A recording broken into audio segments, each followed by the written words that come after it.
You are now watching Lesage, the best place to learn about competitive Pokemon TCG. Let's get it!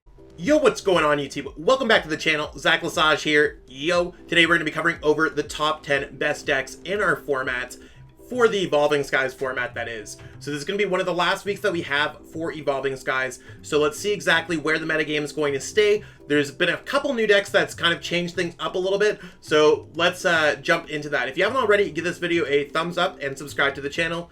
Let's jump into our number 10 spot. Starting off with number 10 and moving down a spot from last week's number 9, we have Shadow Rider Calyrex VMAX. Now, this deck has kind of taken off a little bit. It was able to come first and second, respectively, at the Kinetic Hits 1K event that happened this past weekend. So Vaughn O'Brien and Gabe Spart, two of my Shuffle Squad teammates, shout out to them, took down the event with this exact list. So credit to them goes on this list. I've also put a reference video in the pinned comments below, along with all the lists for all these decks, so check them out if you need a little bit of a refresher. I think Shadow Rider is going to do really well in the future because players like to replicate the success of some of the top players in the game, and those two are definitely top players in the game right now. Shadow Rider works to accelerate energies with Underworld Door, draw cards. You also have Cruel Charge with Articuno, and ZACIAN's ability as well, the new ZACIAN V from Celebration. So you just accelerate a bunch of energies, then you hit hard with Max Geist or Alchemy VMAX's G-Max Whisk. I think this is a type of deck that's going to do a little bit better too in Fusion Strike because you get the new Latias and Latios, and both those seem like really good improvements for this deck. That being said, pick up your Shadow Riders now. It just seems like it's always going to be really good in the format. Hopping into our number 9 spot, we have a newcomer to our list, one that's kind of always danced around our top 10 for the past few weeks, and that is Victini VMAX. So ever since Lee Bui has won he won the late night series a couple weeks ago with Victini, they were actually able to come top 4 at our most recent late night series. So Victini VMAX has definitely been put on the map, and they put in a lot of success when it comes to this deck. The whole goal is to go max victory and use Pokemon Catcher and Boss's Orders to bring up your opponent's Pokemon. You also have cool things such as Fan of Waves, Crushing Hammer, just to really kind of set your opponent back a couple turns along with Path to the Peak. It's a relatively basic deck, it's easy to play, it is pretty cheap to build, and it's just incredibly effective in this particular format. So if you're dealing with the decks that have limited energy acceleration, or if you're playing against Turbo ZACIAN or LEAFEON decks, I think Victini VMAX has some staying power.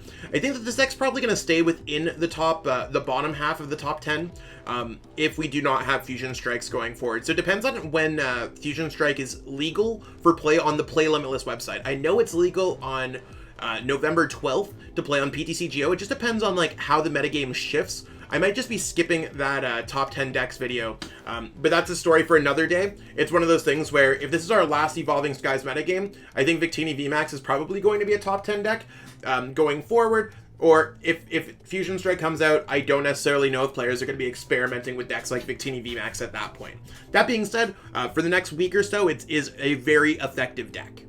Landing at our number 8 spot and falling down from number 5 last week, we have Single Strike Urshifu VMAX. This deck seemed to hit a peak a few weeks ago, and people have just seemed to not play it as much. The whole goal of this deck is to use Single Strike, Roar, Accelerate, Single Strike energies to either your Umbreon or your Single Strike Urshifu VMAX. Both of these are great options to attack with. It just seems like this deck can be an inconsistent mess because there's a lot of pieces, moving pieces, and if you miss one, your whole deck totally can crumble. That being said, I don't necessarily think it's a bad deck. I think it's just not necessarily well suited for a best of 1 metagame. And anytime it does, it gets played in a best of 3 metagame, it seems to do a little bit better. So you might have that extra game to kind of pick up slack. Now, don't get me wrong, I think this deck's still good, but I do expect it in the lower half of our top 10 going forward. With Fusion Strike around the bend, I think players are going to want to kind of experiment with the Gengar VMAX that we get from that set, and maybe add it into this deck or create new variants of this deck. So if you are a fan of Single Strike, Gengar VMAX might just save the day. Here we are at number 7, and we're on a streak of decks really falling. After we added Victini into the metagame, most decks are going down. This deck moved down a spot, and I mean, moving down a spot isn't really that bad. ZACIAN Zamazenta is just a deck that aims on using Intrepid Sword, accelerating energies to ZACIAN, and then attacking with Brave Blade. Then Zamazenta V is great against Pokemon VMAX decks.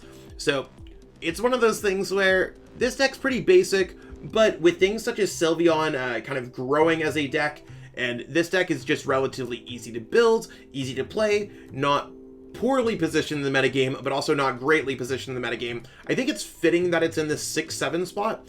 To me, this deck could probably peak at like a number 5 spot, but if you are interested in this deck, I think this deck might phase itself out of the metagame a little bit, because the new Genesect V from Fusion Strike does look like it's going to be a suitable replacement for most of these basic metal archetypes. So keep that in mind. Overall, nothing wrong with this deck. It's super solid, and it's effective when it's effective, and it's quite dangerous if you're just able to go ZACIAN V, Intrepid Sword, attach an energy, get a couple from the Intrepid, boss the next turn, and really follow up on your opponent.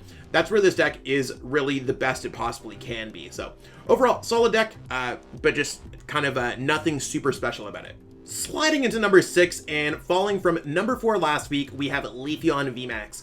I think this deck is a strong choice in the metagame. It's fallen a little bit because I feel like this deck can struggle against just a quick Gmax rapid flow, or SYLVEON playing Blaziken VMAX, and Victini VMAX even entering the lower half of the top 10 certainly can have some kind of ripple effects within the top 10. Those both seem like suitable factors for this deck to struggle a little bit. That being said, I really like LEAFEON VMAX in general. It was a deck that I didn't always like, but I like it because you can increase your opponent's retreat cost with Galar Mine, and then hit them hard with Grass Knot. Greening Cells makes this deck incredibly effective and efficient because you can just get those energies turn 1, and this deck really just, it kind of all easily falls into place. It's also a deck that does seem to get better with age. We see that in Fusion Strikes, as long as there's Pokemon that have retreat costs, Grass Knot is scalable. And of course, if we're looking forward 3 months down the line, which I know a lot of us are, in Brilliant Star, our upcoming set in February, it looks like we're getting a LEAFEON VMAX, or maybe a LEAFEON V-Star or V-Star promo. And that just seems to add a bit of extra to this deck as well. So if you're a fan of LEAFEON VMAX, I think it's worthwhile to kind of hold, like, it's a good deck to invest in, because there is some staying power as we grow with this archetype. Here we are at the halfway mark, and here's Ice Rider Calyrex VMAX with Suicune. So this deck has fallen out of the top 10. It has been from the lower half of the top 10 last week at number 8, and it's moving all the way to the midpoint at number 5. What this tells me is that players are experimenting with decks and don't necessarily treat everything within the top 10 super seriously. It might just mean that we have 12 to 15 decks that are going to interchange themselves for our Evolving Skies formats. Having a large variety of decks doesn't necessarily mean it's a bad thing, or that decks are bad all of a sudden. It just means that some decks are more viable at other times than other decks, right? So maybe because Turbo ZACIAN was on an absolute winning spree for the past couple weeks, this deck might have decided to dip out because of its metal weakness. But otherwise, I think this deck really kind of gains strength from being able to use Melanie, accelerate energies, use Ride of the High King, Max Lance, and of course use Suicune V's Blizzard Rondo, where the HP where bringing down your opponent's HP with Ludicolo, for example, did not necessarily work as well as we wanted with Suicune, and that used to be a top 3 deck for weeks after week. I think the metagame kind of got a little bit more complex than that, and that deck was a little bit combo heavy. So while I think that deck's still good and has some future staying things like the Suicune Ludicolo deck, this deck seems to really have the best of both worlds, where you can switch between a 2 prize card attacking deck, a 3 prize card attacking deck, and really using the Inteleon engine that we've seen in many of these top 10 decks to kind of fish out whatever you want and then add damage with quick shooting. Again, I do want to let everyone know that all of the decks are in the description. And if they're not in the description, they're in the pinned comment. So for all of my videos, I always put them either in the description or the pinned comment on YouTube. So check those out if you want to get any of these lists to copy right into PTCGO or PTCG Live. And if you're missing any of these cards, you can either go to PTCGOstore.com, use code ZLESAGE5 to save 5% off your order. That does help support me as a content creator. Or you could pick up physical copies from Atlas Collectibles. So, just want to let everyone know exactly what you can do with those cards if you are missing anything, and those are places that both would help support me as a content creator. Hopping into our number 4 spot and moving all the way up from number 7, we have Jolteon VMAX. Now, this is a bit of a move that surprises me. The reason why this surprises me a little bit is because in the top of our decks, we have seen quite a few fighting type decks recently, or techs of fighting type Pokemon. We'll get into that a little bit more, but more or less, Rapid Strike Urshifu VMAX seems to be on a rise, and if we haven't seen it yet, there's still a chance, wink wink, nudge nudge, that it's on this list. Jolteon VMAX folds completely that deck, or any deck that really plays it. So it's surprising to see Jolteon reach as far as it has. I think, again, like, Jolteon is kind of like yellow Dragapult in a lot of ways, where it's just like both decks are extremely similar, both do similar amounts of damage outputs, but you could do a little bit more if you have a damage counter. I like to think that Dragapult is kind of slow and steady wins the race, and you're always hitting that extra damage, whereas Jolteon VMAX, you're not always hitting the extra damage with Max Thunder Rumble. But yeah, that's really where this deck's strategy lies, using Zigzagoon or Quick Shooting to add damage to your opponent's Pokemon, using Max Thunder Rumble to try to draw multi-prize card turns. Where this deck is different from Dragapult, it has Cheryl. I mean, Cheryl alone is just one of those, like, busted, amazing, filthy, awesome cards. So I think just being able to heal your Pokemon in a blink of an eye can certainly be good. But going forward with Jolteon VMAX, I could see this deck kind of going anywhere. It's kind of neutral enough where it could stay in our top 10, even with Fusion Strike, or it might just dip out for other things, because the new Inteleon VMAX from Fusion Strike is very similar to a lot of the strategies that we've seen with Jolteon and Dragapult in the past. So if you are looking for a similar deck, and let's say Jolteon VMAX is nowhere to be found, look for Inteleon VMAX in that format.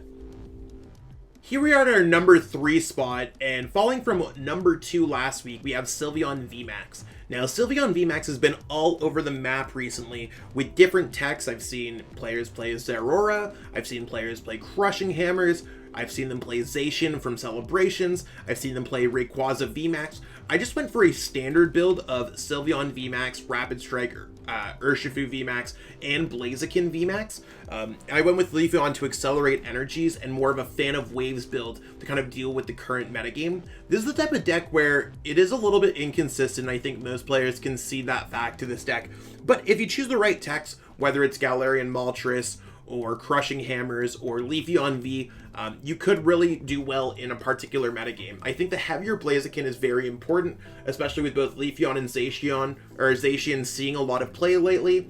And of course, the Rapid Strike Urshifu line seems to be quite powerful when you're playing against Jolteons and stuff. So this deck kind of has all the answers available to it, but really you could change this deck up however you like. And it's one of those things where if you're the master of like figuring out where the metagame's heading, that's really going to be a key skill to have when it comes to choosing the certain tech Pokemon to include in a deck like Sylveon VMAX. Here we are at our number 2 spot, and moving up a number spot from last week is Rapid Strike Urshifu VMAX. So this is kind of like the Tord build that has the Melanie engine and everything else that kind of goes with that. Rapid Strike Urshifu seems to have found new life with this engine of using Melanie to attach the water energy from the discard pile, then being able to use Gmax Rapid Flow turn after turn after turn. It can be quite vicious, and Vaporeon VMAX gives you decent measures against some other decks, whether you're weak to Psychic, or whether you're just like trying to figure out a different attacker to use. Vaporeon VMAX does have strong synergy after using Gmax Rapid Flow or Quick Shooting if you're using Max Torrent. I think that this is a solid build of the deck. Is it always going to stay the kind of go-to build? We've seen kind of the straight-up Rapid Strike Urshifu VMAX build with Jirachi that kind of Azul won the Players' Cup 3 with. We saw this deck with Inteleon that Alex Szymanski was able to win the Players' Cup 4 with. We've seen variants with Galarian Moltres. We've seen variants that are just kind of all over the place. So I don't think it's surprising that Rapid Strike Urshifu VMAX is going to continuously see success. This build seems relatively modern and good right now. Always just keep it updated and see exactly what's going on with these builds. These top 10 decks videos, we'll just like go with the more favored builds and not really split them into different archetypes. Here we are at our number 1 spot, and staying at number 1 for like, I feel like the past 2 months is Dragapult VMAX. The goal of this deck is to really just use Max Phantom over and over again with Quick Shooting, and you have a bunch of other mid-range control elements such as Crushing Hammer, Fan of Waves, Path to the Peak, and Marnie. This deck seems to really have it all. Ever since Henry Brand was able to win one of my early late night series in our post-rotation format, this deck absolutely took off, and I mean, it just really is the best deck in the format. Now, sure, it might be rough to run in some mirror matches here or there, But even if you look at some of these other decks, you're going to have a strong matchup against Rapid Strike. Sylveon is still a very close matchup. I find Jolteon is favorable. I find Ice Rider, like, there's a lot of favorable matchups within the top 10. Dragapult just really has found its spot to the top, hasn't moved for a while, and I don't necessarily expect it to move too much even when Fusion Strike comes out. We don't really have too many new, like, brand new Dark decks. Sure, we're going to have Gengar VMAX from Single Strike, but that's just might see Single Strike variants become a little bit more popular. You were losing to those decks anyways because they were attacking with Umbreon VMAX. So as long as this deck can hold its own against a lot of the new Fusion Strike archetypes, I could see this easily staying within the top 10 for the foreseeable future. So if you haven't invested in Dragapult VMAX, I don't really see a reason not to at this current point in time. Super solid deck, and again, the list is in the description with a reference video. So be sure to check that out, and if you're missing any of the cards, you can always go to PTCGO use code ZLesage5, or go to atlascollectibles.com. That's what we got going on for this video today, peeps. Hopefully you enjoyed watching these top 10 decks. I mean, we will have Fusion Strike decks in the future.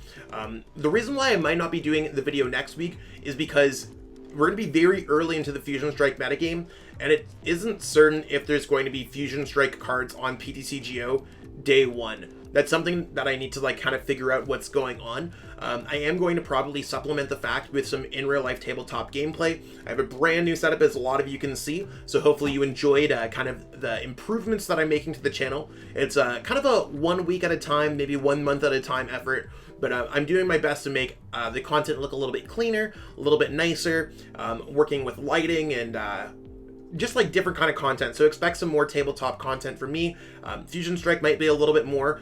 For that, any of you don't know, I just got married recently. You can see by my lovely ring there. We are going to be going on a honeymoon for like an extended weekend. One of multiple honeymoons that we have planned in some of the cities that we want to explore. So we're going to do our best to stay safe as possible. Stay safe, everyone. And while doing so, because we still got to be careful with COVID and stuff like that. But it is one of those things where I'm just going to be putting out the best content I possibly can. Feeling really refreshed lately and just ready to make the best content I can for our community. Again, if you like this type of content, be sure to give it a thumbs up. It does really help boost the YouTube algorithm. And subscribe to the channel if you haven't already. I'd love to talk to all y'all in the comments. And it might take me a couple days because I've just been having a little bit of phone anxiety lately. But I will be answering everyone back soon. So if you have any questions about any of these decks, Fusion Strike decks, even if you're like, yo, Zach, I love the content, love the haircut, something like that, totally would love to get back to all y'all in the comments. Thank you so much for watching, everyone. Have a wonderful week, and I'll catch up with all y'all later. Peace out. I truly appreciate you taking the time out of your day to watch this video. It means the world to me. And my goal with this channel is to spread my love of the game and knowledge with our entire Pokemon TCG community. If you haven't already, help signal boost this video to other Pokemon TCG fans by liking it, sharing it with your friends, and subscribing to the channel. Hopefully we reach our goals really soon. Check out this recommended video, and have yourself a great day. Thanks.